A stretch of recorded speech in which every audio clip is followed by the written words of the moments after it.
Hello दोस्तों, स्वागत है आपका हमारे चैनल एमएफ नॉवल वर्ल्ड पर। ये कहानियाँ मेरे द्वारा एडिटेड और अनुवादित है। यहाँ आपको कई प्रकार की कहानियाँ सुनने मिलेगी और इसमें बताए गए सभी नाम पात्र घटनाएं एक लेखक की कल्पना मात्र है, तो इसे गंभीरता से ना लें। चलिए शुरू करते हैं। पीस कर धूल में मिला दूंगा और तुम्हारे जैन परिवार के हर सदस्य को तुम्हारे साथ दफना दिया जाएगा। पुरुषों को मार दिया जाएगा और महिलाओं को वेश्यालयों में भेज दिया जाएगा। काले कपड़े पहने कमांडर ने दांत पीसते हुए कहा। उसका गुस्सा चरम पर पहुंच गया। यह सुनकर कार्तिक अचानक रुक गया। उसकी आंखों में कोई भावना नहीं थी। तुमने मुझे सफलतापूर्वक क्रोधित कर दिया है।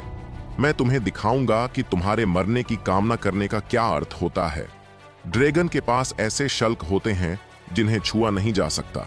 उन्हें छूना निश्चित मृत्यु है। कार्तिक भी ऐसा ही था। जैन परिवार ने उसे पाला पोसा और लंबे समय से उसे अपना परिवार ही माना। उसके ससुर ने भी उसे अपने बेटे जैसा ही माना। वह इस दयालुता को हमेशा याद रखेगा। काले कपड़े पहने कमांडर के शब्दों ने कार्तिक के शरीर से निर्मम हत्या की भावना को जन्म दिया, जिससे वह दुनिया पर उतरते हुए मृत्यु के देवता की तरह प्रतीत होने लगा। उसने काले कपड़े पहने अन्य लोगों को मारने का प्रयास छोड़ दिया और काले कपड़े पहने लोगों के नेता की ओर दौड़ते हुए धुंधलेपन में बदल गया। छोटी तलवार बिना किसी खास चाल के सीधे और सरलता से हवा में ही नीचे गिर पड़ी।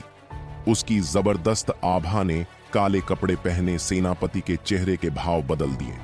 उनके हाथ करीब आते गए। दोनों के बीच 10 मीटर से अधिक की दूरी नहीं थी और पलक झपकते ही वे एक दूसरे के ऊपर थे। क्लैंग!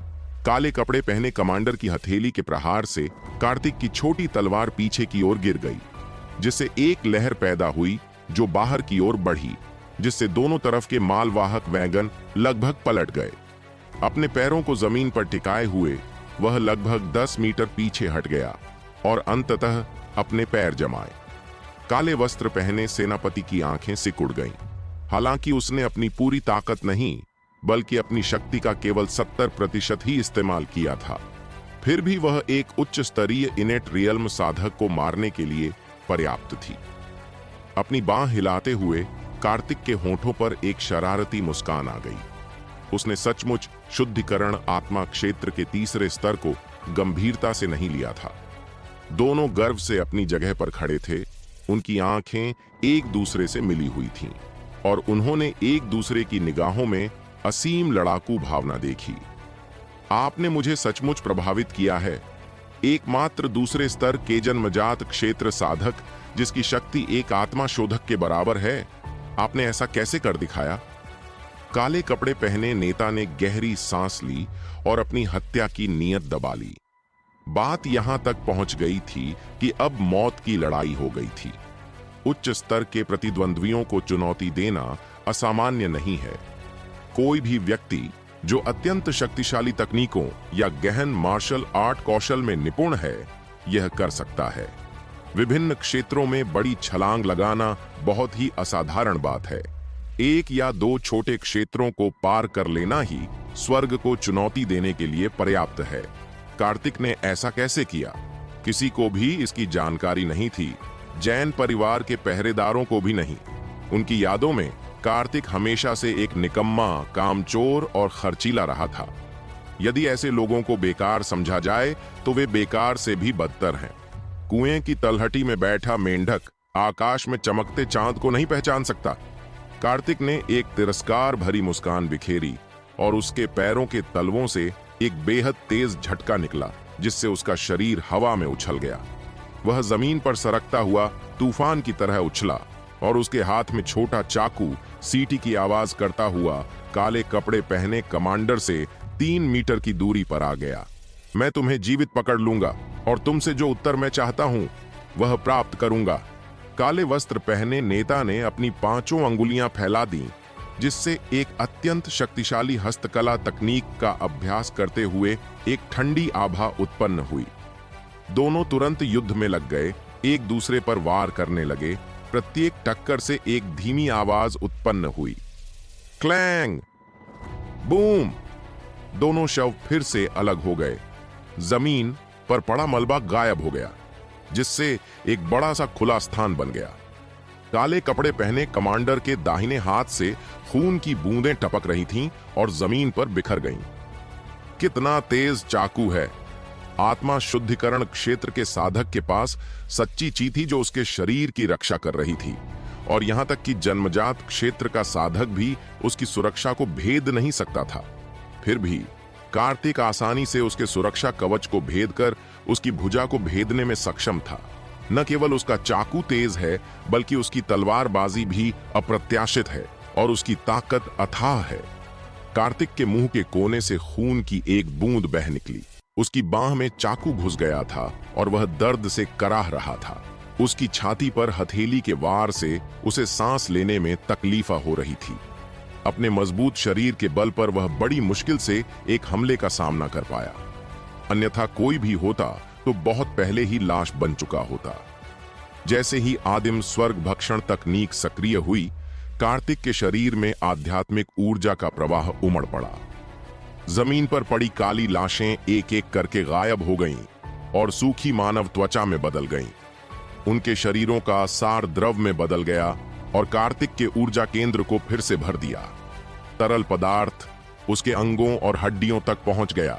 घुटन की भावना गायब हो गई और उसकी सांसें तेज हो गईं। काले कपड़े पहने सेनापति के चेहरे के भाव एकदम बदल गए। यह कैसी दबंग चाल थी! जिस तेजी से यह आध्यात्मिक ऊर्जा निगल रही थी वह भयानक थी। तुम एक राक्षस हो! चीखते हुए उसने ड्रैगन की तरह कार्तिक की ओर हाथ बढ़ाया। उसे आध्यात्मिक ऊर्जा को अवशोषित करने का मौका नहीं दिया। अगर वह ऐसा करता रहा तो वह निश्चित रूप से मर जाएगा। एकमात्र जन्मजात क्षेत्र साधक द्वारा इस बिंदु तक मजबूर किया जाना निश्चित रूप से महान पथ राजवंश को चिंतित कर देगा यदि यह बात बाहर आ गई। बाकी 5 काले सैनिक चट्टान के नीचे डर से कांप रहे थे। उनके साथी गायब हो गए थे और इंसानी खाल में बदल गए थे। वर्षों तक युद्ध के मैदान में लड़ते हुए उन्होंने सभी प्रकार की क्रूर चीजों का सामना किया था, लेकिन जो कुछ उन्होंने अपने सामने देखा उसने उनकी समझ को पूरी तरह से उलट दिया। गहरी सांस लेते हुए कार्तिक की दाहिनी आंख अचानक धीरे धीरे बदल गई और ज्यादा गहरी होती गई। नेत्रगोलक की गहराई से एक अजीब सी रोशनी निकली जो ध्यान से देखने पर ही पता चलती थी। नेत्रगोलक से एक अजीब सा प्रकाश पर्दा निकल रहा था। लड़ाई को यथाशीघ्र समाप्त करने के लिए भूत नेत्र तकनीक का प्रयोग करें। जटिलताओं से बचने के लिए अब और विलंब न करें। काले कपड़े पहने कमांडर अचानक कांप उठा, मानो किसी रहस्यमयी शक्ति ने उसे जकड़ लिया हो और वह हिलने डुलने में असमर्थ हो गया हो, और उसकी नजर अनायास ही कार्तिक की ओर मुड़ गई। यह शक्ति बहुत विचित्र है। इसे देखा या छुआ नहीं जा सकता, और यहां तक कि वह भी नहीं जानता कि इसका अस्तित्व है या नहीं। आत्माओं के समुद्र से आत्मिक शक्ति का एक शक्तिशाली उभार फूट पड़ा, जो शिरोबिंदुओं से होकर नेत्रगोलकों में प्रवाहित हुआ तथा अंतरिक्ष को भेदता हुआ चला गया।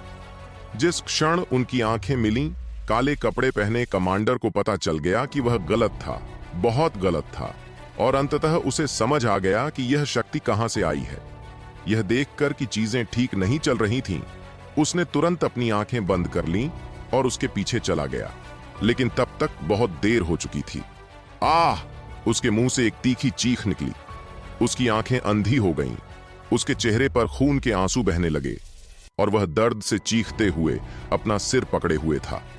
अचानक उसने अपने हाथ नीचे किए और पास ही खड़े एक काले कपड़े पहने सिपाही पर वार किया। सिपाही के टुकड़े टुकड़े हो गए। उसके शरीर का कोई निशान नहीं बचा। अचानक घटी इस घटना ने जैन परिवार के गार्डों सहित सभी को चौंका दिया। उन्होंने संपर्क नहीं किया था तो काले कपड़े पहने नेता क्यों चिल्लाया, और उसकी आंखें मानो तीखे कांटों से चुभ गई हों, 2 काले छेदों में बदल गई थीं, जो अविश्वसनीय रूप से भयानक थीं। आत्मा शक्ति हमला। केवल कार्तिक ही सबसे बेहतर जानता था कि उसकी आत्मा की शक्ति ने काले कपड़े पहने कमांडर के आत्मा सागर को आसानी से भेद दिया था, जिससे उसे ऐसी क्षति हुई जिसकी भरपाई कुछ समय तक नहीं हो सकी और वह अराजकता की स्थिति में पहुंच गया। इस मौके का फायदा उठाकर वह अपनी जगह से गायब हो गया, अपनी छोटी तलवार उठाई और काले कपड़े पहने आदमी के ऊर्जा केंद्र पर वार किया। उसे अभी भी उससे बहुत सी जानकारी हासिल करनी थी, इसलिए वह उसे अब भी मार नहीं सका। एक ही घातक वार ने काले लिबास वाले कमांडर को घुटनों पर ला दिया। वह असहाय होकर जमीन पर बैठ गया। यह वार कार्तिक के लिए भी आसान नहीं था। भूत नेत्र तकनीक का इस्तेमाल करने की कीमत चुकानी पड़ी थी। उसकी आध्यात्मिक शक्ति लगभग पूरी तरह खत्म हो गई थी और उसकी दाहिनी आंख की रोशनी धुंधला गई थी। उसे जोरों से चक्कर आ रहे थे और वह मुश्किल से खुद को संभाले हुए था। उसने अपनी आंख बंद कर ली ताकि कुछ शक्ति वापस पा सके। कमांडर के बाकी 4 साथी जो काले कपड़े पहने हुए थे, यह देखकर वहीं जम गए। उन्हें भागने की भी सुध नहीं रही। उनका शक्तिशाली नेता एक साधारण इनेट रियल्म विशेषज्ञ से हार गया था। डीकन अनूप, जल्दी करो, इन्हें खत्म कर दो, कार्तिक ने हांफते हुए कहा। डीकन अनूप, जो अब तक सदमे में था, तुरंत होश में आया। उसने अपनी लंबी तलवार उठाई और आगे बढ़ा। बाकी 4 लोग घबरा गए, लेकिन बहुत देर हो चुकी थी। अनूप ने एक ही झटके में 3 को मार गिराया, जबकि चौथा भागने में सफल रहा। कहां भागने की कोशिश कर रहे हो? डीकन अनूप जानता था कि अगर एक भी आदमी बचकर निकल गया तो यह जैन परिवार के लिए किसी बुरे सपने से कम नहीं होगा। उन्हें पूरी तरह से खत्म करना जरूरी था, और वह भी बिना किसी की नजर में आए। ये पत्थर तोड़ने वाली सेना के लोग हैं, अनूप ने सोचा। यह महान पथ राजवंश की सबसे खतरनाक सेना है। अगर उनका एक भी आदमी गायब हुआ तो पूरा राजवंश इसकी जांच करेगा। हम कोई सुराग नहीं छोड़ सकते। भागते हुए आदमी ने अभी 10 कदम ही उठाए थे कि अनूप ने अपनी पूरी ताकत से तलवार फेंकी। लंबी तलवार हवा को चीरती हुई गई और उस आदमी के शरीर को भेद गई। वह वहीं फंस गया। खून की एक धार उसकी छाती से फूटी और गाड़ी पर लदे बैंगनी सुनहरे अयस्क को लाल कर गई। सबको मारने के बाद डीकन अनूप, जो अभी भी सदमे में था, ने अपनी तलवार खींची और कांपते हुए कार्तिक की ओर बढ़ा। युवा मास्टर, क्या आप ठीक हैं? उसकी आवाज में अब गहरा सम्मान था। कार्तिक के प्रति उसका रवैया पूरी तरह बदल चुका था। उसकी आंखें विस्मय से भरी थीं। मैं ठीक हूं, कार्तिक ने कहा। मुझे बस थोड़ा आराम चाहिए। जल्दी से यह जगह साफ करो और सारे सुराग मिटा दो। 15 पहरेदार तुरंत काम पर लग गए।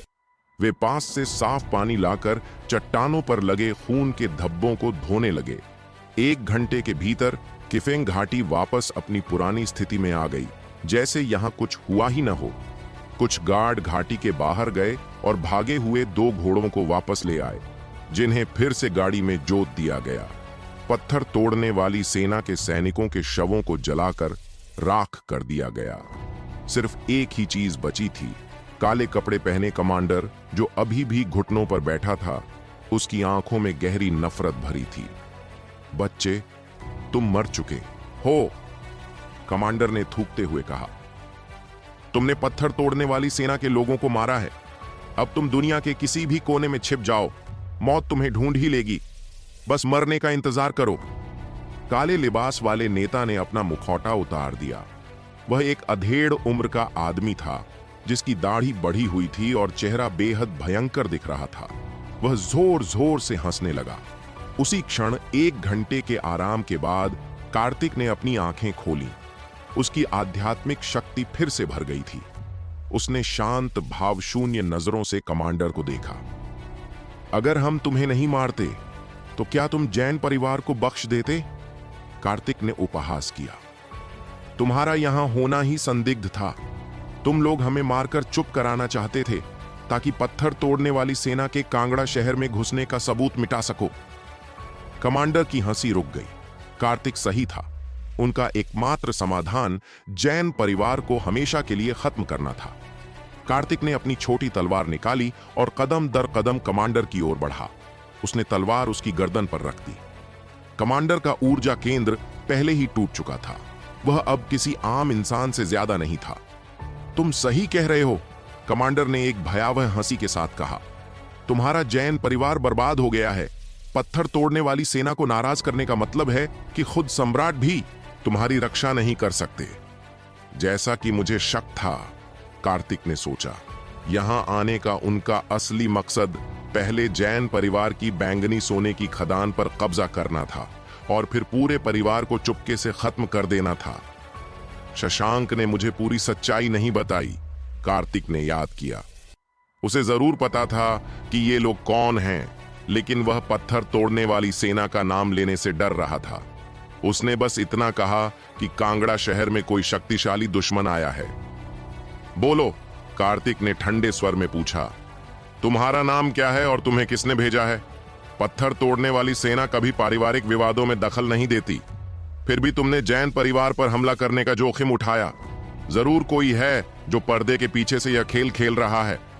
लड़के, अपना समय बर्बाद मत करो, कमांडर ने थूक दिया। हम पत्थर तोड़ने वाली सेना के लोग खास तौर पर प्रशिक्षित होते हैं।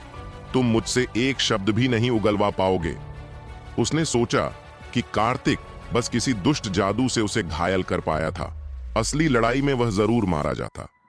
15 गार्ड चारों ओर तैनात थे, जबकि बाकी खदान के प्रवेश और निकास द्वार की रखवाली कर रहे थे।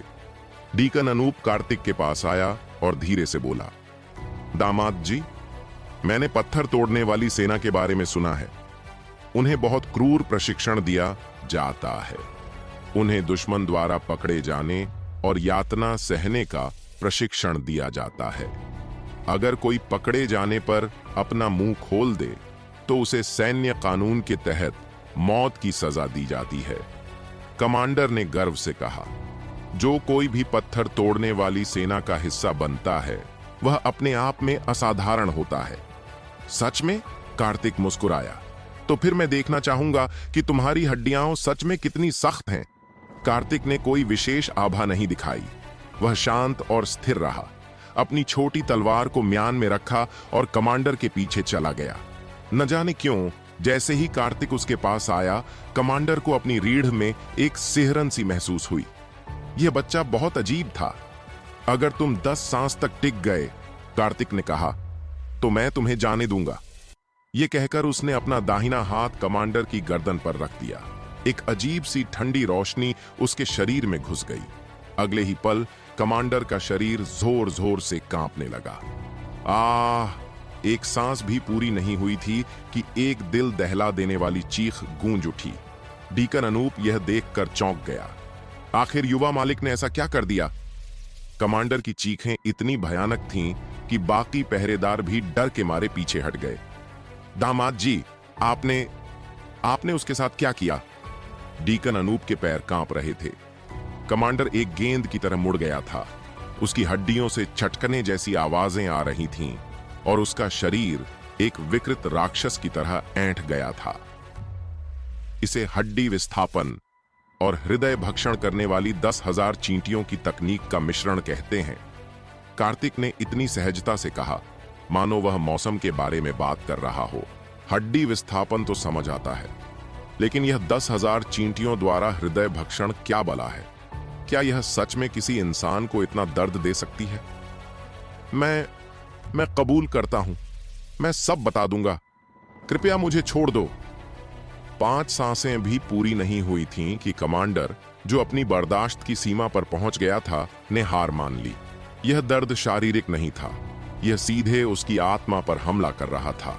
पत्थर तोड़ने वाली सेना का प्रशिक्षण शारीरिक यातनाओं पर केंद्रित था, लेकिन यह तकनीक बिल्कुल अलग थी।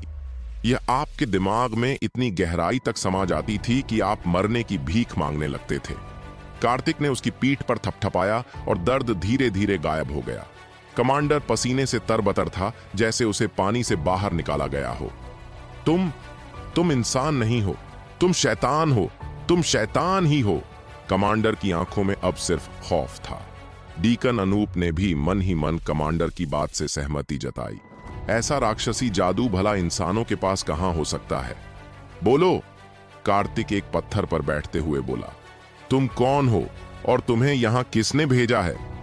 मेरा नाम कुन्नर वर्मा है, कमांडर ने कांपते हुए कहा। मैं पत्थर तोड़ने वाली सेना की चांदी कप टुकड़ी का एक सेनापति हूं। कुछ दिन पहले मैं व्यापार के सिलसिले में कांगड़ा शहर से गुजर रहा था और बातचीत के लिए नगरपाल पुरुषोत्तम के भवन में रुका। संयोग से पांचाल और त्रिवेदी परिवारों के मुखिया भी वहां मौजूद थे। कुन्नर वर्मा ने धीरे धीरे सब कुछ उगल दिया।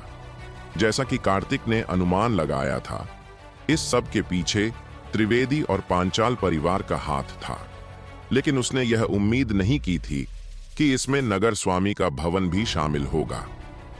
पत्थर तोड़ने वाली सेना का रुतबा बहुत ऊंचा है, कार्तिक ने कहा।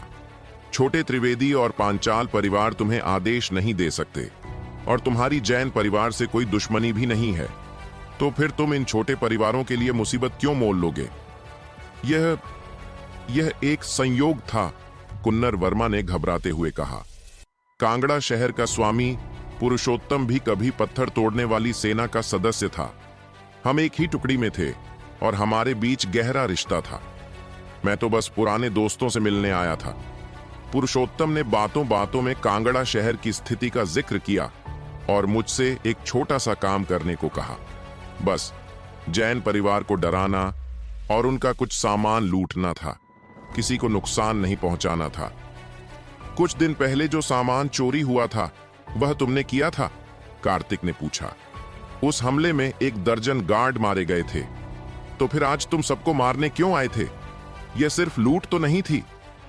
यह हमारी लालच की गलती है, कुन्नर ने कबूल किया। पांचाल और त्रिवेदी परिवार ने इस काम के लिए 10 लाख सोने के सिक्के देने की पेशकश की। उन्होंने गारंटी दी कि यह काम बिना किसी की भनक लगे हो जाएगा। पिछले महीने राजधानी में मैंने बहुत सारे सोने के सिक्के गंवा दिए थे और मुझे पैसों की सख्त जरूरत थी, इसलिए मैं मान गया। लेकिन उन्होंने खुद हमला क्यों नहीं किया? पत्थर तोड़ने वाली सेना को 10 लाख सिक्के देना, यह बहुत बड़ी रकम है। मैं ठीक से नहीं जानता, कुन्नर ने कहा। मैंने सुना है कि उनके पास करने के लिए और भी जरूरी काम है। जैसी कि उम्मीद थी, कार्तिक ने सोचा। दोनों परिवार ध्यान भटकाने की कोशिश कर रहे हैं। वे जयंत को सनसेट माउंटेन्स में फंसाना चाहते हैं ताकि वे शहर में जैन परिवार की संपत्ति हड़प सकें। कार्तिक ने कुन्नर की तरफ देखा। मुझे यकीन नहीं होता कि पत्थर तोड़ने वाली सेना का कमांडर इतना बड़ा सुअर जैसा मूर्ख होगा। तुम्हें यह एहसास भी नहीं हुआ कि तुम्हारा इस्तेमाल किया जा रहा है। अगर मैं गलत नहीं हूं तो तुम्हारे पास पुरुषोत्तम के खिलाफ जरूर कोई बड़ा राज है। यह सुनते ही कुन्नर वर्मा का चेहरा सफेद पड़ गया। वह कार्तिक को डरी हुई नजरों से देखने लगा, मानो उसने भूत देख लिया हो। तुम्हें कैसे पता चला? बहुत आसान है, कार्तिक ने कहा। पत्थर तोड़ने वाली सेना शायद ही कभी सैन्य शिविर से बाहर निकलती है। इस कांगड़ा शहर में आने की तो बात ही छोड़ दो। तुम कहते हो कि तुम एक साधारण सेंचुरियन हो और शहर के स्वामी के साथ यादें ताजा करने आए थे। साफ है कि तुम झूठ बोल रहे हो। तुम्हारे पास पुरुषोत्तम के खिलाफ कुछ है और वह पत्थर तोड़ने वाली सेना को नाराज करने की हिम्मत नहीं कर सकता। इसलिए उसने एक योजना बनाई। कार्तिक ने विश्लेषण जारी रखा। वह तुम्हें जैन परिवार का सामान लूटने के लिए फुसलाकर यहां लाया। फिर उसने पांचाल और त्रिवेदी परिवारों को उकसाया कि वे तुम्हें पत्थर तोड़ने वाली सेना को इस काम के लिए बड़ी रकम दें। उसका असली मकसद था कि तुम जैन परिवार के गार्ड को मारो और फिर मेरा ससुर जयंत गुस्से में आकर तुम्हें और तुम्हारी सेना को मार डाले। इस तरह अगर पत्थर तोड़ने वाली सेना की मौत की खबर लीक भी होती तो सारा इल्जाम जैन परिवार पर आता। पुरुषोत्तम साफ बच निकलता। कुन्नर वर्मा का मुंह खुला का खुला रह गया। कार्तिक की बातों ने उसके सारे भ्रम तोड़ दिए थे। उसे अब समझ आया कि पुरुषोत्तम ने उसका इस्तेमाल किया था। क्या कमीना है? कुन्नर वर्मा गुस्से से चिल्लाया। मैंने उसे भाई माना और उसने मुझे फंसा दिया। मैंने 20 साल से ज्यादा समय तक उसके गंदे कामों को छुपाए रखा, लेकिन मुझे उम्मीद नहीं थी कि वह इतनी बेरहमी से मुझसे मुंह मोड़ लेगा। वह अब कार्तिक से नफरत नहीं कर पा रहा था। वह खुद भी इसका शिकार था। पुरुषोत्तम ने ऐसा क्या किया था? कार्तिक ने पूछा। यह राज भविष्य में जैन परिवार के काम आ सकता है। कुन्नर वर्मा का चेहरा क्रूर हो गया। 25 साल पहले उसने घृणा से कहा, हम एक साथ एक मिशन पर थे। जब हम एक छोटे से कस्बे से गुजरे तो पुरुषोत्तम की नजर एक खूबसूरत महिला पर पड़ी। वह जानवर बन गया। उसने उस महिला का बलात्कार किया और फिर उसकी हत्या कर दी। सबूत मिटाने के लिए उसने पूरे कस्बे के 10,000 निवासियों का कत्लेआम कर दिया और इल्जाम राक्षसों पर डाल दिया। पिछले कुछ सालों में कुन्नर ने जारी रखा। पुरुषोत्तम एक साधारण सैनिक से शहर का राजा बन गया। कुछ दिन पहले मैंने राजधानी में सेना के 10 लाख स्वर्ण मुद्राएं गंवा दी। यह सैन्य खर्चों का पैसा था। इस गड्ढे को भरने के लिए मुझे पुरुषोत्तम की याद आई। मैं उससे पैसे ऐंठने कांगड़ा शहर आया था, लेकिन इससे पहले कि मैं कुछ मांगता, उसने खुद ही मुझे जैन परिवार को लूटकर पैसे कमाने में मदद करने की पेशकश की। मैं उसकी चाल समझ ही नहीं पाया। तुम्हारे पास इसका क्या सबूत है? कार्तिक ने पूछा। इतने सालों बाद कौन तुम्हारी बात मानेगा? मैंने उस समय जानबूझकर उस कस्बे की फाइलों की एक कॉपी बना ली थी, कुन्नर ने कहा। जब मैं इस बार आया और फाइलों का जिक्र किया तो पुरुषोत्तम घबरा गया। उसने मुझे शांत किया और कहा कि वह पैसों का इंतजाम करने में मेरी मदद करेगा। वह तो मुझे मरवाने की साजिश रच रहा था। वह फाइलें कहां हैं? कार्तिक ने तुरंत पूछा। अगर मैं तुम्हें बता दूं तो क्या तुम मेरी जान बख्श दोगे? कुन्नर वर्मा ने उम्मीद से पूछा। नहीं, कार्तिक ने सपाट लहजे में कहा। पत्थर तोड़ने वाली सेना की हत्या की बात बाहर नहीं जानी चाहिए। कुन्नर वर्मा ने एक कड़वी मुस्कान दी। वह जानता था कि कोई और भी यही करता। खतरे को जड़ से खत्म करना ही सही रास्ता है। मैं तुम्हें फाइल का स्थान बता सकता हूं, लेकिन तुम्हें मेरी एक शर्त माननी होगी, कुन्नर ने कहा, वरना मैं अपनी जीभ काट लूंगा और तुम कभी फाइल नहीं ढूंढ पाओगे। बोलो, कार्तिक ने कहा। पुरुषोत्तम को मारो, मेरा बदला लो। मैं वादा तो नहीं कर सकता, कार्तिक ने कहा, लेकिन मैं अपनी पूरी कोशिश करूंगा। कुन्नर वर्मा उसका मतलब समझ गया। 3 स्क्रॉल हैं, उसने बताया। वे यूएलई सराय के डिंगजी आंगन में 10वीं ईंट के नीचे छिपे हैं। बाकी स्क्रॉल राजधानी शहर में उसकी एक उपपत्नी के आंगन में है। भगवान तुम्हारी आत्मा को शांति दे, कार्तिक ने कहा। जैसे ही छोटी तलवार घूमी, कुन्नर वर्मा का शरीर धीरे धीरे मुरझा गया। उसकी सारी महत्वपूर्ण ऊर्जा कार्तिक के शरीर में समा गई और जमीन पर सिर्फ एक भंडारण बैग गिरा पड़ा रह गया। कार्तिक के ऊर्जा केंद्र से एक तेज उछाल आया और वह जन्मजात क्षेत्र के तीसरे स्तर के और करीब पहुंच गया। आज रात यहां जो कुछ भी हुआ, कार्तिक ने डीकन अनूप और बाकी 15 गार्डों को घूरते हुए कहा, उसके बारे में एक भी शब्द बाहर नहीं जाना चाहिए। अगर मुझे पता चला कि इसे किसने लीक किया, तो मुझे निर्दयी होने का दोष मत दीजिएगा। एक भयानक हत्या का इरादा उन 16 लोगों पर छा गया। उन्होंने अभी अभी देखा था कि कैसे पत्थर तोड़ने वाली सेना का एक शक्तिशाली कमांडर कार्तिक के हाथों 5 सांसें भी नहीं टिक पाया था। चिंता मत कीजिए महोदय, डीकन अनूप ने छाती ठोककर गारंटी दी। हम एक भी शब्द लीक नहीं करेंगे। वे सब जानते थे कि पत्थर तोड़ने वाली सेना की हत्या एक गंभीर अपराध है। अगर बात बाहर निकली तो वे सब मारे जाएंगे। समूह सूर्यास्त पर्वत से बाहर निकला। आधे दिन बाद वे निकास द्वार पर पहुंच गए। युवा मास्टर, क्या आप हमारे साथ कांगड़ा शहर वापस नहीं आ रहे हैं? डीकन अनूप ने पूछा। नहीं, कार्तिक ने कहा, मुझे खदान जाना है। पांचाल और त्रिवेदी परिवार बैंगनी सोने की खदान पर कब्जा करने के लिए अपनी टीमें भेज रहे हैं। तुम लोग जल्दी से यह अयस्क हथियार कार्यशाला में पहुंचाओ। यह कहकर कार्तिक वापस सूर्यास्त पर्वत में कूद गया और बैंगनी सोने की खान की ओर दौड़ पड़ा।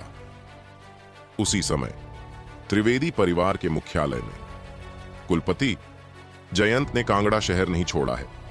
वह अभी भी जैन परिवार के घर पर ही है। एक जासूस ने रिपोर्ट दी। महेश त्रिवेदी का चेहरा उदास था। उनकी सारी योजना जयंत को शहर से बाहर निकालने पर टिकी थी। तभी एक स्काउट हांफता हुआ अंदर आया। गुरुजी, गजब हो गया। जैन परिवार बैंगनी सोने के अयस्क से भरी 10 गाड़ियां वापस ले आया है। असंभव, महेश त्रिवेदी बुदबुदाया। क्या वे शशांक असफल हो गए? दूसरी ओर कार्तिक सनसेट माउंटेन में वापस आ गया था। कल जब वह अयस्क ले जा रहा था, उसे एहसास हो गया था कि कोई उसका पीछा कर रहा है, लेकिन उसने अनजान बनने का नाटक किया। अब जब अयस्क सुरक्षित था, तो इन लोगों से निपटने का समय आ गया था। रात गहरी और हवादार थी। आसमान पर काले बादल छाए थे। त्रिवेदी और पांचाल परिवार के दर्जनों विशेषज्ञ एक शिविर में अलाव जलाकर बैठे थे। वे एक दिन से कार्तिक को खोज रहे थे, लेकिन उसका कोई सुराग नहीं मिला था। बड़े साहब, ये बच्चा कहां भाग गया? एक शिष्य ने पूछा। चिंता मत करो, त्रिवेदी परिवार के एक बुजुर्ग विजय ने कहा। वह भाग नहीं सकता। तभी शिविर के किनारे गश्त कर रहे एक शिष्य को अपनी गर्दन पर ठंडक महसूस हुई। चुपचाप एक काली परछाई ने उसे खत्म कर दिया। लाश के जमीन पर गिरने से पहले ही वह एक सूखी मानव त्वचा में बदल गई। कार्तिक ने उसे झाड़ियों में फेंक दिया और अगले शिकार की ओर बढ़ गया। आधे घंटे में गश्त कर रहे सभी 9 शिष्य मारे जा चुके थे। ढोलू, भोलू, तुम लोग कहां चले गए? एक शिष्य शौच के लिए तंबू से बाहर निकला और चिल्लाया। उसकी आवाज ने सबको जगा दिया। दोनों बुजुर्ग, विजय और पांचाल परिवार का मुखिया, अपने तंबू से बाहर निकले। यहां खून की गंध आ रही है, पांचाल परिवार के बुजुर्ग ने कहा। हम पर हमला हुआ है, विजय चिल्लाया। 20 से ज्यादा लोग हथियारों के साथ बाहर भागे, लेकिन उन्हें कोई नहीं मिला। 9 मरे हुए शिष्य हवा में गायब हो गए थे। उनका कोई निशान नहीं बचा था। बड़े साहब, क्या इन्हें भूतों ने खा लिया? एक शिष्य ने कांपते हुए पूछा। बकवास मत करो, विजय ने उसे डांटा। आसपास कोई माहिर शिकारी छिपा है। अगर कोई सम्मानित व्यक्ति यहां से गुजर रहा हो, पांचाल बुजुर्ग ने हवा में हाथ जोड़कर कहा, तो हम विनम्रतापूर्वक अनुरोध करते हैं कि आप सामने आए ताकि हम क्षमा मांग सकें। क्षमा मांगना? एक ठंडी आवाज चारों दिशाओं से एक साथ आई, जिससे वे पता नहीं लगा पाए कि वह कहां से आ रही है। छिपकर क्यों घूम रहे हो? हिम्मत है तो बाहर आओ, विजय ने उकसाने की कोशिश की। तुम्हारी उकसावेबाजी मुझ पर काम नहीं करेगी, कार्तिक की आवाज गूंजी। अब से जब तक एक कप चाय बनती है, मैं तुम में से किसी एक को मार डालूंगा, तब तक जब तक तुम सब खत्म नहीं हो जाते। शिविर में दहशत फैल गई। अलाव बुझने लगा था। बड़े भाई, जलाओ, लकड़ी खत्म हो गई है, एक ने कहा। विजय ने 2 शिष्यों को लकड़ी लाने का आदेश दिया। वे दोनों अभी कुछ दूर ही गए थे कि उनकी चीखें गूंज उठीं। विजय और पांचाल बुजुर्ग बिजली की तेजी से वहां पहुंचे, लेकिन वहां कुछ नहीं था। न संघर्ष के निशान, न लाशें। ये कैसे हो सकता है? वे कांप गए। जैसे ही वे शिविर में लौटे, अलाव की आखिरी चिंगारी भी बुझ गई और चारों ओर घना अंधेरा छा गया। एक घेरा बना लो, सब एक दूसरे का हाथ पकड़ लो, विजय ने आदेश दिया। सबने एक दूसरे का हाथ कसकर पकड़ लिया। वे मौत का इंतजार करने लगे। कार्तिक उन्हें आसानी से नहीं मारना चाहता था, वह उन्हें पहले डर से तोड़ना चाहता था। काली परछाई रात में घुल मिल गई। हंसना, एक हल्की सी आवाज, ठंडी रोशनी की एक किरण चमकी और एक शरीर गायब हो गया। जैक, तुमने मेरा हाथ क्यों छोड़ दिया? पांचाल परिवार का एक शिष्य चिल्लाया। कोई जवाब नहीं आया। जैक पहले ही इंसानी त्वचा में बदल चुका था। भीड़ में अफरा तफरी मच गई। हाथ पकड़े होने के बावजूद कोई मारा गया था। यह इंसानी काम नहीं हो सकता, असंभव, विजय गुस्से से दहाड़ा। भय और आतंक के उस माहौल में एक एक करके लोग गायब होते रहे। शैतान, तुम इंसान हो या शैतान? पांचाल परिवार का एक शिष्य अपना मानसिक संतुलन खो बैठा। वह तलवार लहराता हुआ अंधेरे में भाग गया। गोकुल, वापस आओ, बुजुर्ग चिल्लाया। लेकिन गोकुल का शरीर उनकी आंखों के सामने सिकुड़ गया और एक इंसानी त्वचा में बदल गया, जिसे हवा उड़ा ले गई। वह शैतान है, मैं घर जाना चाहता हूं। एक और शिष्य भाग खड़ा हुआ, लेकिन कुछ ही पलों में वह भी मारा गया। एक और शिष्य ने यह खौफनाक नजारा देखा और अपनी ही तलवार अपनी गर्दन पर रखकर आत्महत्या कर ली। वह शिकार बनने के दर्द से बेहतर मरना पसंद करता था। मुझे परवाह नहीं तुम कौन हो, पांचाल परिवार का बुजुर्ग गुस्से से पागल हो गया। मैं तुम्हें टुकड़े टुकड़े कर दूंगा। वह और विजय एक साथ अंधेरे में कूद पड़े। तुम सिर्फ मुझे मारने की इजाजत देते हो, लेकिन मुझे तुम्हें मारने की इजाजत नहीं देते, कार्तिक की आवाज पास से ही आई। 10 मीटर दूर एक पेड़ के तने पर एक काली परछाई खड़ी थी। तुम कौन हो? विजय ने कहा। तुम्हारी आवाज जानी पहचानी लग रही है। जाहिर है हम एक दूसरे को जानते हैं, परछाई हंसी। तुम इतने लंबे समय से मेरा पीछा कर रहे हो। यह कहकर वह काली छाया बिजली की गति से उन दोनों की ओर बढ़ी। यह तुम हो, यह वास्तव में तुम हो। जैसे ही वह पास आया, विजय ने उसे पहचान लिया। उसकी आंखों में खौफ भर गया। यह सही है, कार्तिक ने कहा। यह मैं हूं। छोटी तलवार घूमी और इससे पहले कि पांचाल परिवार का मुखिया अपनी तलवार उठा पाता, ठंडी रोशनी उसकी गर्दन को पार कर गई। उसका शरीर विजय के सामने ही मुरझाकर मानव त्वचा में बदल गया। विजय डर के मारे चीख पड़ा। पांचाल परिवार का मुखिया, जो जन्मजात क्षेत्र के 7वें स्तर पर था, एक ही वार में मारा गया था। यह कार्तिक है। मंद रोशनी में उसका युवा चेहरा सबके सामने आया। उसके होठों पर एक मासूम सी मुस्कान थी। असंभव, बाकी बचे शिष्य चिल्लाए। वह तो एक कूड़ा कचरा है। वह हम में से इतने लोगों को कैसे मार सकता? कूड़ा? विजय ने एक कड़वी हंसी निकाली। अगर वह कूड़ा है तो हम क्या हैं? यह बहुत बुरा है। तुम सब भाग जाओ और परिवार को संदेश भेज दो, विजय चिल्लाया। 7 शिष्य 7 अलग अलग दिशाओं में भागे। आज रात कोई नहीं बचेगा। कार्तिक के 3 प्रतिबिंब बने और 7 दिशाओं में एक साथ बढ़े। तलवारों की कई परछाइयां बनी और एक भयंकर तलवार ड्रैगन ने उन 7 को एक ही पल में भस्म कर दिया। विजय वहीं रुक गया। उसकी आंखें फटी रह गईं। एक ही वार में 7 लोगों को मारना, यह कैसे संभव था? अब तुम्हारी बारी है। कार्तिक उसकी ओर बढ़ा। दूर रहो, मुझसे दूर रहो। विजय डर गया था। वह पीछे हटता गया जब तक कि वह एक चट्टान के किनारे पर नहीं पहुंच गया। मुझे बताओ, त्रिवेदी परिवार की अगली योजना क्या है? कार्तिक ने पूछा। छोटे कमीने, मेरे मुंह से एक शब्द नहीं निकलेगा। विजय ने अपनी बची हुई ताकत से कार्तिक पर हमला कर दिया। कार्तिक आसानी से बच निकला। एक ठंडी फुफकार के साथ कार्तिक की छोटी तलवार हवा में घूमी। मेरे पैर! विजय के दोनों पैर कटकर अलग हो गए। वह जमीन पर गिरकर दर्द से कराहने लगा। कार्तिक धीरे धीरे उसकी ओर चला। त्रिवेदी परिवार की अगली योजना क्या है? कार्तिक ने अपना चाकू उसके दाहिने हाथ पर रखते हुए शांति से पूछा। अपना समय बर्बाद मत इससे पहले कि वह अपनी बात पूरी करता, उसका दाहिना हाथ भी कटकर अलग हो गया। विजय सचमुच डर गया था। यह आदमी एक राक्षस था। मेरा धैर्य सीमित है, कार्तिक ने कहा। मैं बताता हूं, बस मुझे जल्दी से मार दो। विजय की इच्छा शक्ति पूरी तरह टूट चुकी थी। हमने पत्थर तोड़ने वाली सेना के साथ मिलकर योजना बनाई थी। विजय ने सब कुछ उगल दिया। और कुछ? कार्तिक ने पूछा। हमने बैंगनी सोने की खदान पर कब्जा करने के लिए एक गुप्त दल भी भेजा है, विजय ने हाँफते हुए कहा। अगर हम कब्जा नहीं कर पाए तो हम उसे नष्ट कर देंगे। तुम्हारे जैन परिवार की रीढ़ टूट जाएगी। वह टीम कब पहुंचेगी? अगले 1 या 2 दिन में। छोटी तलवार घूमी और विजय का सिर धड़ से अलग हो गया। उसकी सारी ऊर्जा कार्तिक के भक्षण करने वाले स्वर्ग दिव्य कड़ाही द्वारा अवशोषित कर ली गई। बूम! उसके ऊर्जा केंद्र से एक जोरदार कंपन आया। इतने सारे लोगों को मारने के बाद आखिरकार उसे आगे बढ़ने का मौका मिल ही गया। कार्तिक ने युद्ध क्षेत्र को साफ किया और एक एकांत गुफा में छिप गया।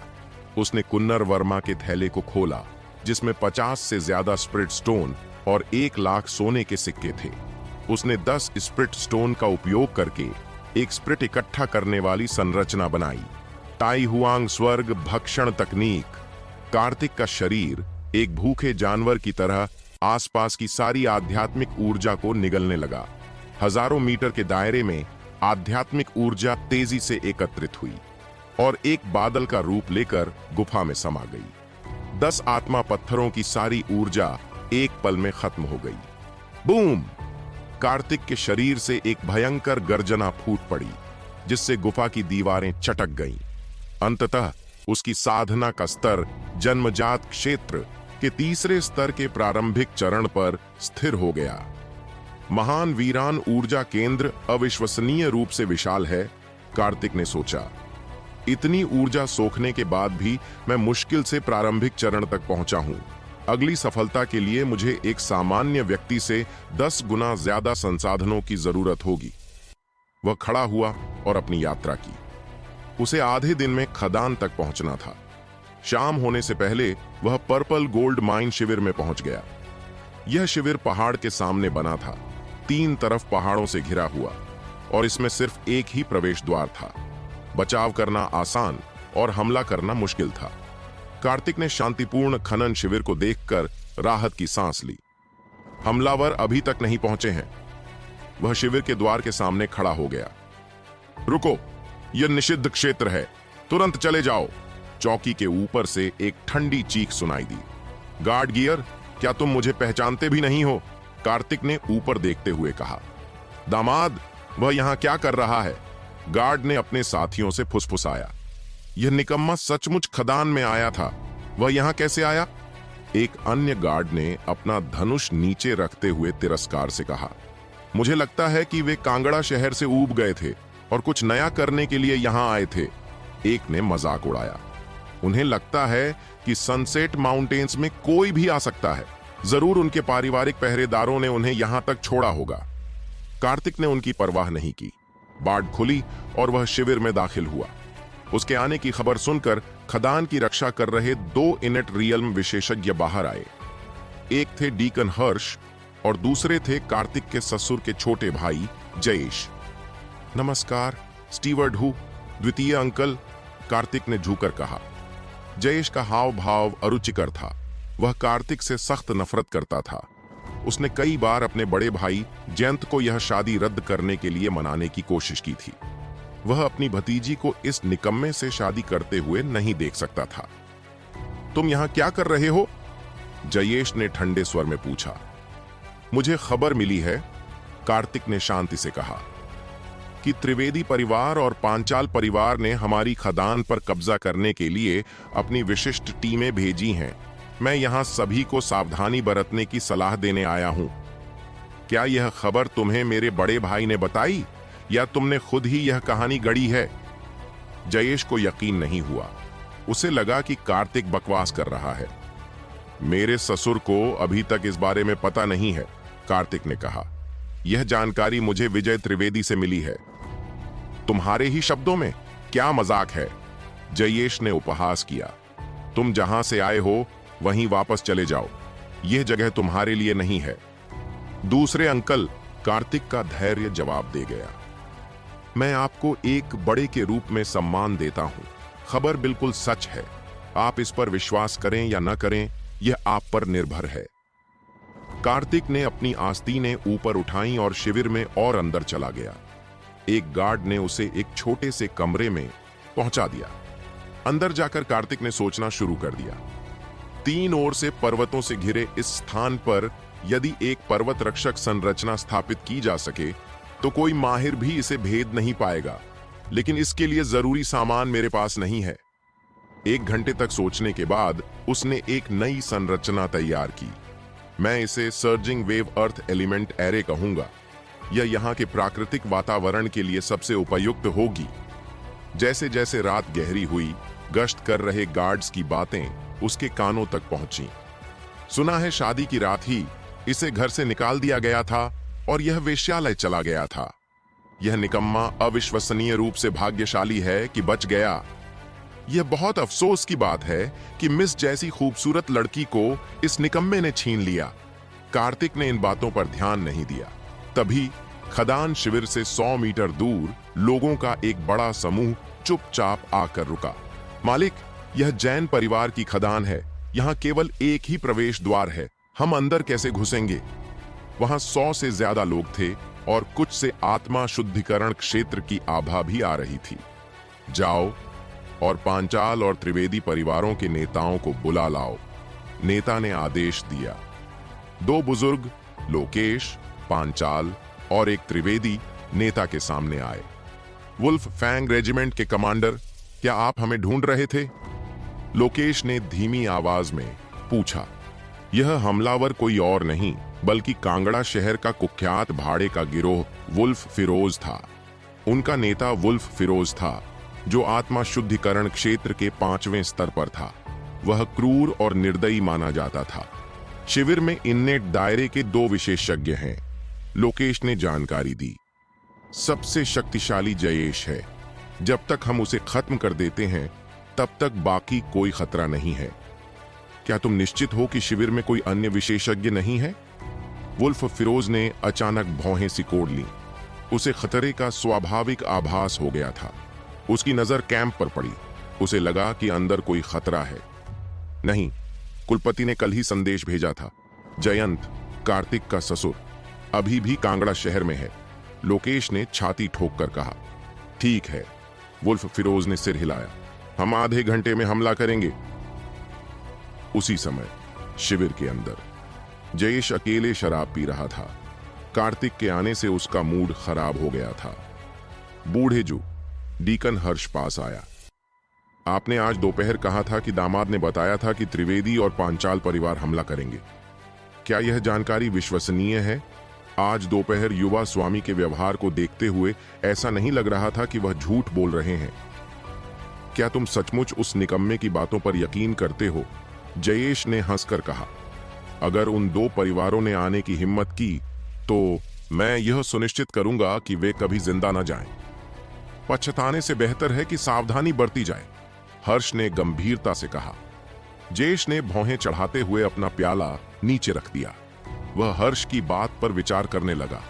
तभी हवा का एक झोंका आया और हॉल का दिया बुझ गया, जिससे सब अंधेरे में डूब गए। हुश हुश हुश! अचानक शिविर के बाहर से सैकड़ों तीर उड़कर आए। आह! एक गश्ती गार्ड को एक तीर ने लकड़ी के खंभे से जकड़ दिया। रात का छापा! रात का छापा! चीखें गूंज उठीं। बड़ी संख्या में काली आकृतियों ने एक ही वार से बाड़ तोड़ दी और शिविर में घुस गईं। उन्होंने तुरंत बाहर निकलने के एकमात्र रास्ते पर पहरा लगा दिया, जिससे शिविर में मौजूद सभी लोग घड़े में बंद कछुओं की तरह फंस गए। जयेश और हर्ष हॉल से बाहर भागे। यह बहुत बुरा है। द्वितीय मास्टर, कोई अंदर घुस आया है। जयेश ने देखा कि जैन परिवार के पहरेदार पीछे हट रहे थे। हमलावर बहुत ताकतवर थे, खासकर बीच में खड़ा वह आदमी जिससे आध्यात्मिक शुद्धि की आभा फैल रही थी। वहां कौन है? तुम मेरे जैन परिवार के खनन शिविर में क्यों घुसे? जयेश ने दहाड़ लगाई। उसे तुरंत याद आया कि कार्तिक ने उस दोपहर क्या कहा था। जयेश, व्यर्थ संघर्ष करना बंद करो। लोकेश, पांचाल ने ठंडी हंसी।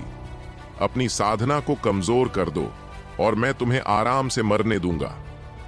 जयेश की नजरें लोकेश से हटकर बीच वाले आदमी पर पड़ी और उसका चेहरा पीला पड़ गया।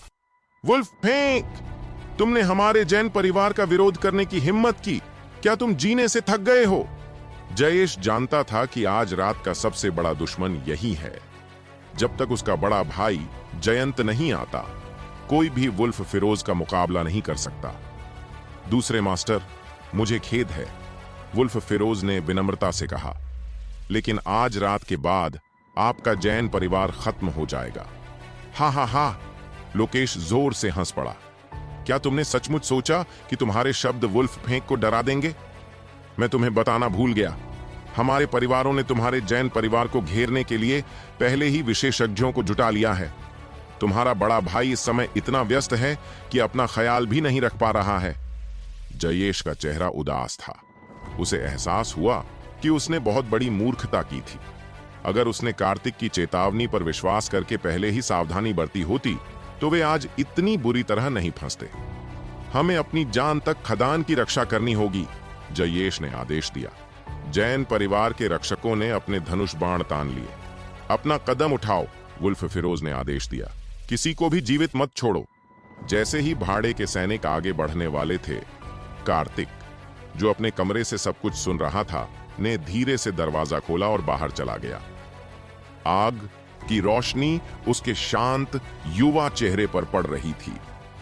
प्रतिष्ठित वुल्फ फिरोज भाड़े के सैनिकों का समूह इस गड़बड़ी में शामिल हो गया है। दूर से एक ठंडी आवाज आई। अंधेरे से नीले वस्त्र पहने एक युवक बाएं हाथ में एक छोटा चाकू लिए निकला और मजबूत कदमों से अखाड़े के बीच में आ खड़ा हुआ। कांगड़ा शहर में आखिर किसकी इतनी हिम्मत थी जो वुल्फ फिरोज भाड़े के सैनिकों के समूह को अज्ञानी कहकर अपमानित करे? 4 प्रमुख परिवारों के मुखिया भी ऐसे शब्द कहने का साहस नहीं करते थे। सैकड़ों आंखें कार्तिक के चेहरे पर टिकी थीं। बच्चे, क्या तुम मौत की तलाश में हो? वुल्फ फिरोज मर्सिनरी ग्रुप का एक भाड़े का सैनिक, जो इनेट दायरे के 5वें स्तर पर था, अचानक आगे बढ़ा और अविश्वसनीय गति से कार्तिक पर टूट पड़ा। यह उनकी शैली थी, बेरहम और बिना चेतावनी के हमला करना। जयेश की आंखें सदमे से चौड़ी हो गईं। हालांकि वह कार्तिक से नफरत करता था, फिर भी वह उसे बचाने के लिए आगे आने ही वाला था। वह कार्तिक को यहां मरने नहीं दे सकता था। हंसना! छोटी तलवार म्यान से बाहर निकली और आकाश से एक अद्वितीय प्रकाश की धार नीचे गिरी। किसी ने नहीं देखा कि उसने तलवार कैसे खींची। जब तक वे कुछ समझ पाते, छोटी तलवार वापस म्यान में जा चुकी थी और हमलावर भाड़े का सैनिक वहीं जम गया था। गल्प गल्प, उसकी गर्दन से खून तेजी से बहने लगा और वह जमीन पर गिर पड़ा। एक घातक प्रहार। भीड़ में एक सामूहिक आह सी दौड़ गई। जैन परिवार के पहरेदारों की आंखें लगभग बाहर आ गईं। दिन में वे ही कार्तिक को निकम्मा कहकर उसका मजाक उड़ा रहे थे।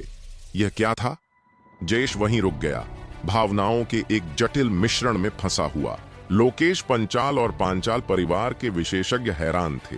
यह निकम्मा व्यक्ति शिविर में कैसे आ सकता है? खैर, यह अच्छा ही था कि वह यहां था। अगर वह मारा जाता तो उन्हें दोष नहीं दिया जा सकता था, लेकिन इस आश्चर्यजनक हमले ने उन्हें करारा तमाचा मारा था। तुम कौन हो? लोकेश पंचाल ने कार्तिक की ओर इशारा करते हुए पूछा। उसे विश्वास नहीं हो रहा था कि इस निकम्मे ने एक ही वार में 5वें स्तर के साधक को मार डाला था। केवल वुल्फ फिरोज की आंखें सिकुड़ गईं। जैसे ही वह शिविर में दाखिल हुआ था, उसे एक खतरे का एहसास हुआ था, लेकिन उसे समझ नहीं आ रहा था कि यह कहां से आ रहा है। क्या यह खतरा इस कमजोर से दिखने वाले नौजवान से हो सकता था?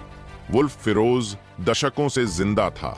वह जानता था कि सांप जितना अधिक विषैला होता है, उतना ही अधिक सुंदर दिखता है। उसके सामने खड़ा युवक उस पर बहुत ज्यादा दबाव डाल रहा था। वह इसे देख या छू नहीं सकता था, लेकिन यह दबाव असली था। क्या अब भी यह मायने रखता है कि मैं कौन हूं? कार्तिक ने हल्की सी व्यंग्यात्मक मुस्कान दी। दोनों पक्ष जिंदगी मौत की जंग में उलझे हुए थे। बहुत अच्छा, लोकेश पंचाल ने गहरी सांस ली। तुम्हारे जैसे घटिया इंसान के पास भी हालात बदलने का एक दिन होता है। तुम मौत से नहीं बच पाओगे। उसने सोचा कि वुल्फ फिरोज इस कूड़े के टुकड़े को खुद ही मार डालेगा। कार्तिक ने लोकेश पंचाल को पूरी तरह नजरअंदाज कर दिया। उसकी नजरें सीधे फिरोज पर टिकी थीं। 1 मिनट तक घूरने के बाद फिरोज ने पहले नजरें फेर लीं। कार्तिक की गहरी निगाहों ने उसे ऐसा महसूस कराया मानो वह किसी खाई के किनारे खड़ा हो। वुल्फ फिरोज की हथेलियों में पसीना आ गया। वुल्फ, फेंक! तुमने मेरे जैन परिवार के 10 रक्षकों को घायल कर दिया है, इसीलिए मेरे लिए तुम में से किसी एक को मारना कोई बड़ी बात नहीं है, है ना? कार्तिक ने ठंडे स्वर में कहा, मानो कोई सामान्य बात कर रहा हो। बिल्कुल भी अति नहीं, वुल्फ फिरोज ने सिर हिलाया।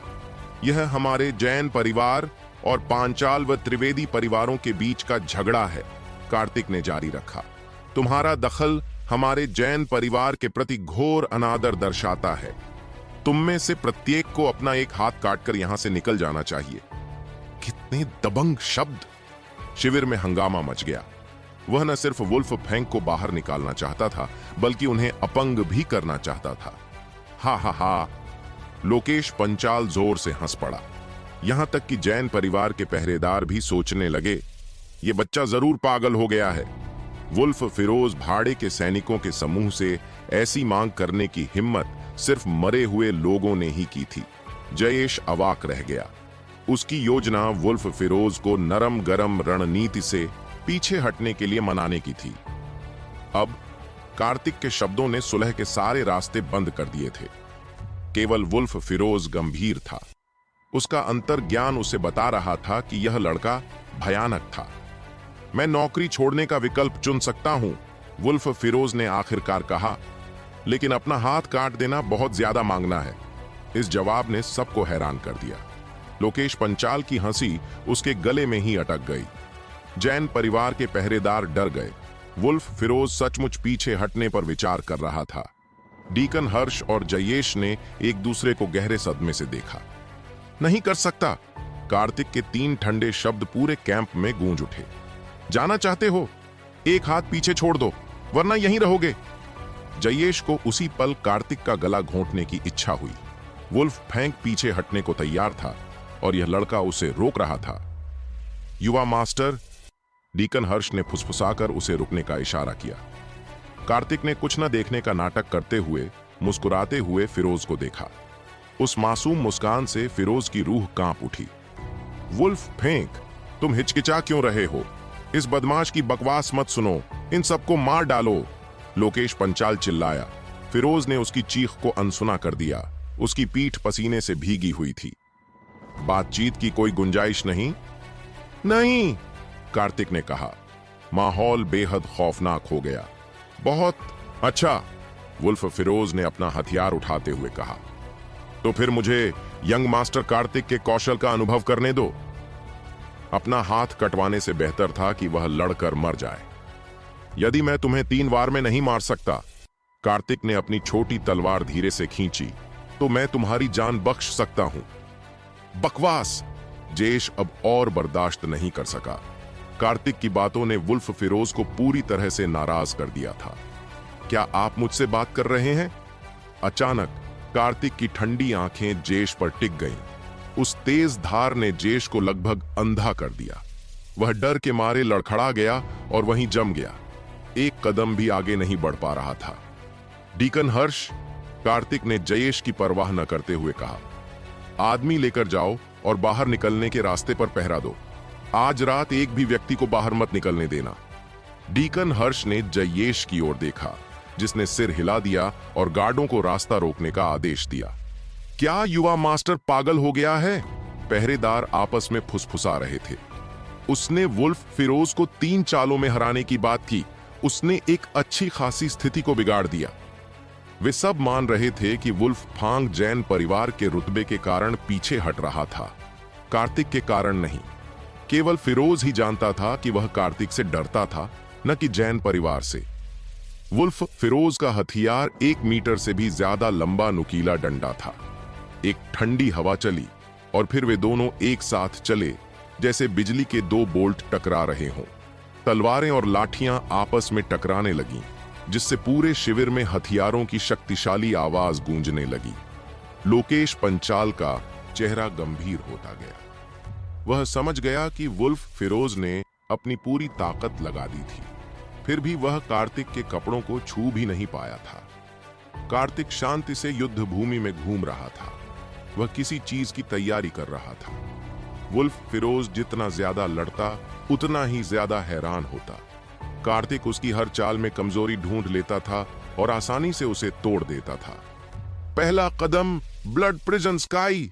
जैसे ही छोटी तलवार नीचे गिरी, पूरी दुनिया तलवार की ऊर्जा के समुद्र में समा गई, जिससे एक विशाल रक्त कारागार बन गया। वुल्फ फिरोज उसमें फंस गया। तेज धार वाली ऊर्जा उसकी सुरक्षा को चीरती हुई उसके शरीर पर कई घाव कर गई, जिससे खून टपकने लगा। दुश्मन की पंक्तियों को ध्वस्त करो। वुल्फ फिरोज ने अपना सबसे शक्तिशाली दांव दिखाया, जिससे उसकी ताकत बढ़ गई। बूम! छोटी तलवार ने नुकीली गदा पर प्रहार किया। वुल्फ फिरोज लड़खड़ाते हुए दर्जनों कदम पीछे हटा। कार्तिक का शरीर एक सूखे पत्ते की तरह हल्के से उतरा। दोनों के कौशल में अंतर स्पष्ट था। यह असंभव है, लोकेश पंचाल चीख पड़ा। उसे लगा कि फिरोज ने जानबूझकर हार मान ली है। वुल्फ फिरोज, तुमने हमसे 10 लाख सोने के सिक्के लिए और हमें धोखा दे रहे हो। जल्दी करो और इस बच्चे को मार डालो। अगर तुम में से किसी ने एक शब्द भी कहने की हिम्मत की, तो मैं सबसे पहले तुम्हें मार डालूंगा। वुल्फ फिरोज ने उन पर गुर्राते हुए कहा। वह उन्हें बता नहीं सकता था कि यह लड़का एक खूंखार जानवर जैसा था। वुल्फ फिरोज, क्या तुम दोबारा सोच रहे हो? कार्तिक ने अपनी छोटी तलवार फिर से उठाई। उसने 3 चालों में उसे मारने को कहा था और एक बीत चुकी थी। वुल्फ फिरोज ने घुरघुराहट के साथ जवाब दिया। उसने अपनी नुकीली लाठी से कार्तिक की टांगों पर वार किया। उसका हर वार बिजली की गड़गड़ाहट जैसा था। क्या यह अभी भी हमारा दामाद है? वह बहुत शक्तिशाली है। पहरेदारों का रवैया बदल रहा था।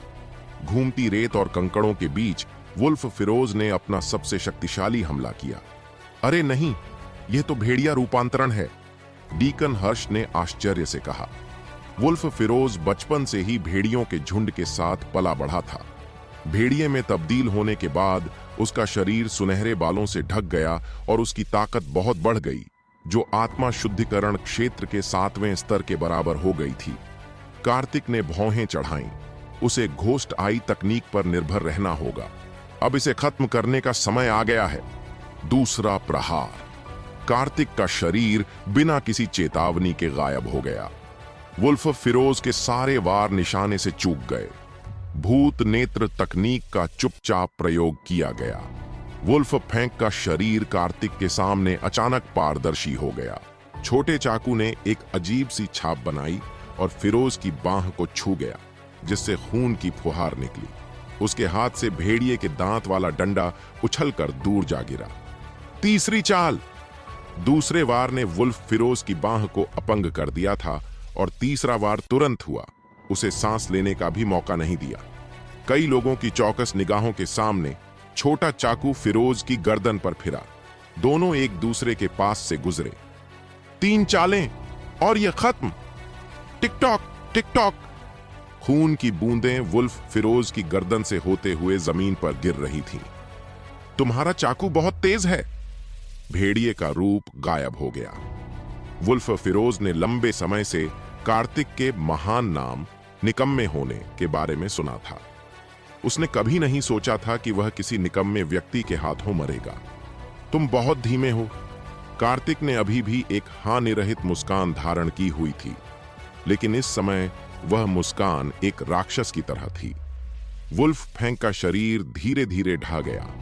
कार्तिक ने इस बार उसके शरीर से सार नहीं निकाला, ताकि लोगों को यह न लगे कि वह कोई राक्षस है।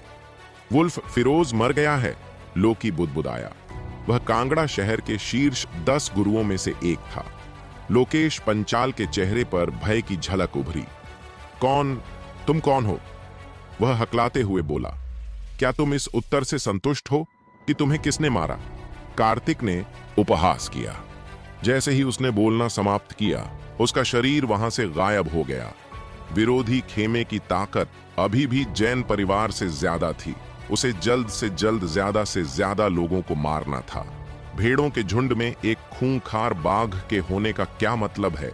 कार्तिक भेड़ों के झुंड में घुस गया। वुल्फ फिरोज भाड़े का समूह अभी भी अपने नेता की मृत्यु के सदमे से उबर नहीं पाया था। दरार!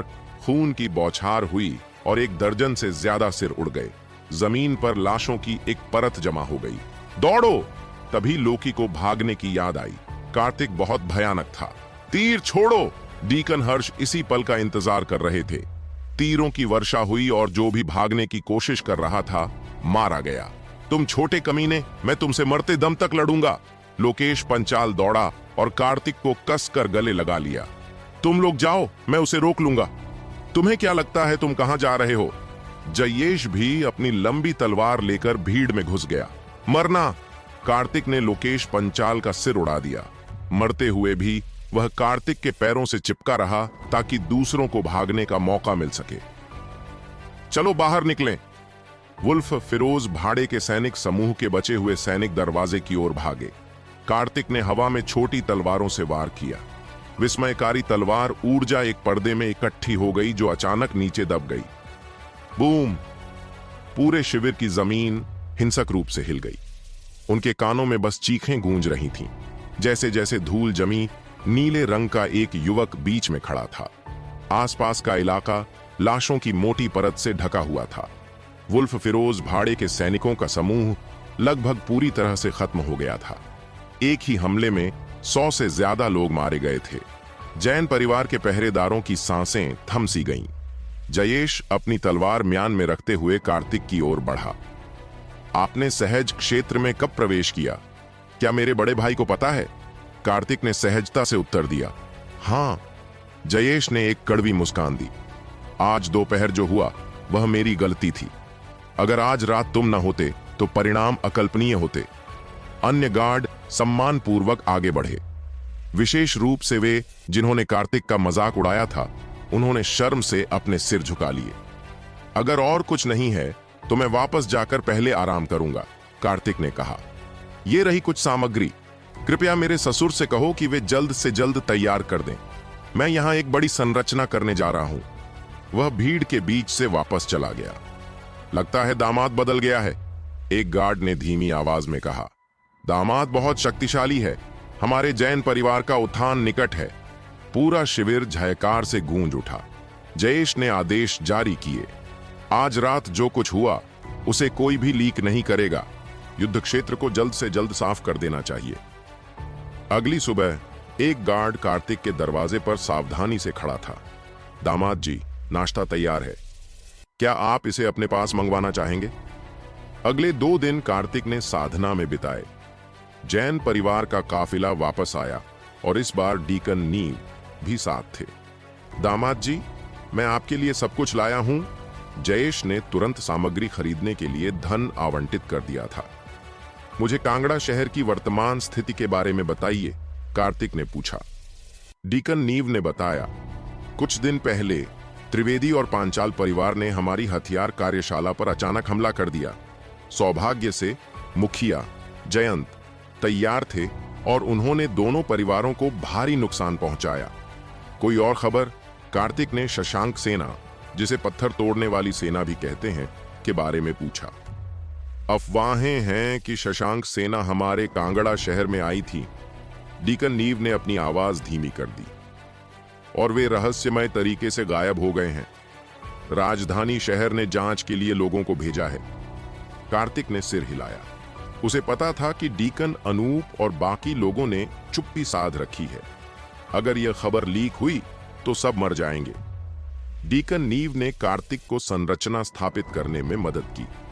कार्तिक ने समझाया कि संरचनाएं 3 प्रकार की होती हैं, आत्मा पत्थरों पर निर्भर रहने वाली, प्रकृति की शक्ति का लाभ उठाने वाली, और दोनों का मिश्रण, साइट 317 320। साइट ही स्टार्ट कार्तिक का सर्जिंग वेव अर्थ एलिमेंटल फॉर्मेशन तीसरी तरह का था। पूरा दिन खुदाई करने के बाद और एक रात लगाकर 15 झंडे तैयार करने के बाद डीकन नीव ने उन्हें संरचना के केंद्र में डाला। अचानक पूरे शिविर में तेज हवा के झोंके आए। हल्की धुंध छा गई और शिविर मानो हवा में गायब हो गया। बाहर से देखने पर यह स्थान भूल भुलैया जैसा दिखता था, लेकिन अंदर के लोग बाहर सब कुछ साफ देख सकते थे। यह संरचना पृथ्वी की शक्ति को आकर्षित करती थी, जिससे यह केवल आत्मा पत्थरों पर निर्भर नहीं रहती थी। युवा मास्टर, आपने यह कैसे किया? डीकन नीव ने पूछा, जो खुद इसमें शामिल होने के बावजूद कुछ समझ नहीं पाया था। आप सीखना चाहते हैं? कार्तिक मुस्कुराया। गुरुजी, कृपया मेरा प्रणाम स्वीकार करें। डीकन नीव ने तुरंत घुटने टेक दिए। यह सुनकर कैंप में सभी लोग हक्के बक्के रह गए। डीकन नीव 40 साल का था और कार्तिक का शिष्य बनना शर्मनाक हो सकता था, लेकिन किसी ने उसका मजाक नहीं उड़ाया, बल्कि सब उससे ईर्ष्या करते थे। कार्तिक ने प्रणीत की तरह ही डीकन नीव से एक आत्मा अनुबंध पर हस्ताक्षर करवाए और बड़ी मात्रा में जानकारी उसकी आत्मा के सागर में भेज दी। पिछले कुछ दिनों से डीकन हर्ष भी एक पिल्ले की तरह कार्तिक के पीछे घूम रहा था, लेकिन कार्तिक ने उसे नहीं चुना। शिष्य के लिए चरित्र प्रतिभा से ज्यादा महत्वपूर्ण था। खदान में 3 दिन बिताने के बाद टीम बैंगनी सोने के अयस्क से भरी 10 गाड़ियां लेकर कांगड़ा शहर के लिए रवाना हुई।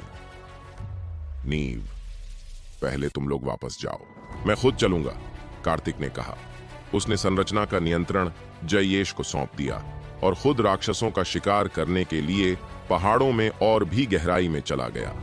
बूम! एक दूसरे दर्जे की लोहे की छिपकली का शिकार करने के बाद वह अंततः रुका। वापस जाने का समय हो गया है। वह 1 दिन बाद काफिले के साथ मिल गया और साथ में कांगड़ा शहर में प्रवेश कर गया। यह प्रस्थान 8 दिनों तक चला। इस दौरान सदानंद सुनहरा पैवेलियन से हर दिन जैन परिवार के पास कार्तिक के ठिकाने के बारे में पूछताछ करने आता रहा। सुनहरा पैवेलियन इन दिनों मुश्किल दौर से गुजर रहा था। आध्यात्मिक सार गोलियों की बिक्री उनकी उम्मीदों से कहीं ज्यादा हो गई थी। आसपास के बड़े शहरों से भी ऑर्डर आ रहे थे, लेकिन कार्तिक के बिना वे इन आदेशों को स्वीकार करने की हिम्मत नहीं कर सकते थे। यह ऐसा था जैसे मुंह में मांस हो, लेकिन उसे खाने की हिम्मत न हो। वापस लौटने पर सबसे पहले कार्तिक अपने ससुर जयंत से मिला। जयंत की आंखों में चिंता की झलक थी। ससुर जी, क्या शशांक सेना के लापता होने की जांच हमारे जैन परिवार तक पहुंच चुकी है? कार्तिक ने पूछा। नीव ने रास्ते में इसका जिक्र किया था। हाँ, जयंत ने कहा। 50 शशांक सेना सैनिकों और एक सेंचुरियन के लापता होने से महान पथ राजवंश चिंतित है, जिसने मामले की गहन जांच के लिए एक जांच दल भेजा है। जयंत पिछले कुछ दिनों से इस बात को लेकर चिंतित था। शशांक सेना के रहस्यमय ढंग से गायब होने से हर परिवार बेचैन था। जांच दल कब पहुंचेगा? कार्तिक ने पूछा। वे आज ही यहां पहुंचे हैं और शहर के सरदार पुरुषोत्तम के महल में ठहरे हैं, जयंत ने कहा। जांच कल शुरू होगी। जयंत जानता था कि यह कोई संयोग नहीं था। 10 दिन पहले शशांक सेना सनसेट पर्वतों में गई थी और कभी वापस नहीं लौटी। सभी संकेत बताते थे कि उनकी मृत्यु वहीं हुई थी। जो होना है वो होकर रहेगा, कार्तिक ने सांत्वना देते हुए कहा। अत्यधिक अटकलें लगाने से केवल बोझ बढ़ेगा। अभी के लिए यही एकमात्र रास्ता है, जयंत ने कहा। खदान की समस्या में आपकी मदद के लिए धन्यवाद। जाकर आराम करो।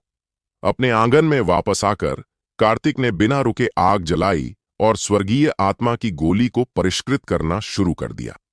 शाम तक उसने 200 से ज्यादा गोलियां परिष्कृत कर लीं। इनेट दायरे के तीसरे स्तर तक पहुंचने के बाद यह प्रक्रिया और भी आसान हो गई थी। कपड़े बदलने के बाद वह गोलियां लेकर सुनहरा मंडप पहुंचा, जो पहले ही बंद हो चुका था। मास्टर प्रताप खुद उसका स्वागत करने बाहर गए और उसे परिवार के सदस्य जैसा सम्मान दिया। युवा मास्टर कार्तिक, आपने हमें इंतजार करवाया है। सदानंद एक तरफ खड़ा था। उसका उत्साह थोड़ा ज्यादा था। मुझे अस्थायी रूप से कांगड़ा शहर छोड़ना पड़ा था, कार्तिक ने कहा। तत्काल संकट को कम करने के लिए ये रहे 200 सिक्के। अब से मैं हर दिन लगभग 100 उपलब्ध कराऊंगा। उसने गोलियां मेज पर फैला दी। मास्टर प्रताप और सदानंद की आंखें चमक उठीं। टैप टैप टैप, दूर से पैरों की आवाज आई। मास्टर प्रताप और सदानंद तुरंत उठ खड़े हुए। संप्रदाय गुरु, आप आ गए हैं। सुनहरा मंडप के स्वामी परितोष शर्मा आ गए थे। वह एक मज्जा सफाई क्षेत्र के विशेषज्ञ थे।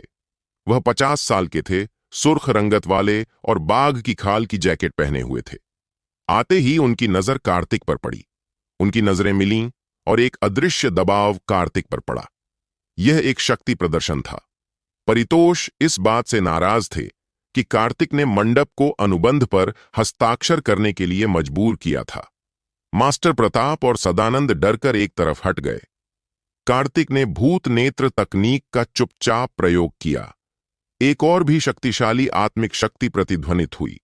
स्वागत कक्ष से अचानक एक जोरदार गर्जना हुई। मेजें और कुर्सियां हवा में तैरने लगीं। मास्टर प्रताप और सदानंद स्तब्ध रह गए। युवा मास्टर कार्तिक सचमुच अपनी प्रतिष्ठा पर खरे उतरे हैं। परितोष शर्मा ने अचानक अपनी नजरें हटा लीं। उनके हाव भाव पूरी तरह बदल गए। वे हंसे और कार्तिक के बगल में बैठ गए। सदानंद और मास्टर प्रताप हताश थे। वे समझ गए कि मंडप मास्टर ने कार्तिक को डराने की कोशिश की थी, लेकिन नाकाम रहे। जूनियर कार्तिक ने पाइवेलियन मास्टर का अभिवादन किया। कार्तिक ने खड़े होकर प्रणाम किया। मेरा नाम परितोष शर्मा है, स्वामी ने उसे रोकते हुए कहा। अब से आप मुझे सिर्फ एल्डर पारितोष कह सकते हैं। उन्होंने 1 घंटे तक बातचीत की, लेकिन परितोष ने गोली की विधि का जिक्र तक नहीं किया। एल्डर पारितोष, अब देर हो रही है। कार्तिक खड़ा हो गया। उन तीनों ने उसे व्यक्तिगत रूप से बाहर तक छोड़ा। जैसे ही कार्तिक गया, परितोष शर्मा का चेहरा तुरंत काला पड़ गया। संप्रदाय गुरु, आपने गोली को परिष्कृत करने की विधि के लिए क्यों नहीं कहा? सदानंद उलझन में था। तुम्हें लगता है कि मैं नहीं चाहता? परितोष शर्मा सोफे पर लेट गए। कृपया मुझे ज्ञान दीजिए गुरुजी, दोनों ने पूछा। क्या तुम्हें पता है कि मैंने अभी उसकी आंखों में क्या देखा? परितोष को अभी अभी जो हुआ था उसे याद करके पसीने छूट गए। आपने क्या देखा? लाशों के पहाड़ और खून का सागर, परितोष ने कहा। अनगिनत खोपड़ियां मेरी ओर उड़ रही थीं। उस पल मुझे मौत के खतरे का एहसास हुआ। अगर हम फिर से एक दूसरे को देखते तो मैं ही मरता। वे दोनों उसके भरोसेमंद थे, इसलिए उसने सच बता दिया। सदानंद की सांस रुक गई। संप्रदाय प्रमुख, राजधानी की यात्रा कैसी रही? मास्टर प्रताप ने चिंता से पूछा। परितोष ने बताया कि कांगड़ा शहर की शाखा का पतन हो रहा है। महान पथ राजवंश में उनकी शाखा दूसरे से आखिरी स्थान पर थी। सबसे आखिरी वाली शाखा को बंद कर दिया गया था, इसलिए अब वे सबसे आखिरी थे। संप्रदाय गुरु, स्वर्गीय आत्मा की गोली हमारे लिए एक अवसर है।